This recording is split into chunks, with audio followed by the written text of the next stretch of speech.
Петропавл қаласының 18 жастағы тұрғынын ұрып соққаны туралы арызы бойынша жан-жақты тексеріс жүргізілуде. Аталған факті бойынша қылмыстық іс қозғалып, оның аясында қажетті тергеу әрекеттері жүргізілуде.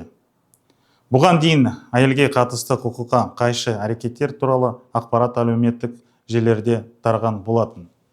Отбасының тұрғылықты жері бойынша дереу полиция қызметкерлерімен бірге қорғаншылық және қамқоршылық органдарының мамандары шықты. Сол күні қажетті бастапқы процессуалдық іс әрекеттер жүргізілді.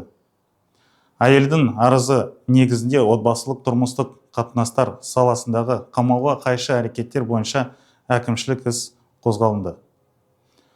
Құқық бұзушы әкімшілік қамауға алынды.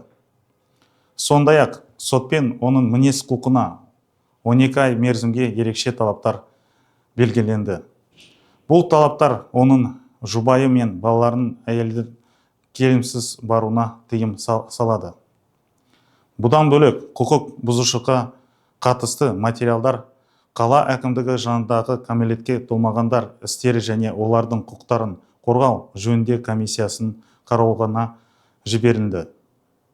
Облыстық полиция жағдайын құқық қорғау органдары мен қорғаншылық қызметінің бақылауында екенін атап өтті.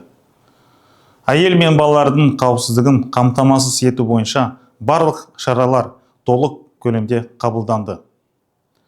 Қазіргі уақытта балалар анасымен бірге әжесінің қасында. Сондай-ақ бүгін дейін ұрып-соғу фактісі бойынша ішкі істер органдарына арыз түскен жоқ. Осындай жағдайлар бойынша дереу 102 нөміріне хабарлау қажеттігін еске саламыз. Сонымен қатар, әйелдер мен балаларға қатысты зорлық-зомбылық фактілері бойынша республикалық сенім телефоны 111 жұмыс істейді.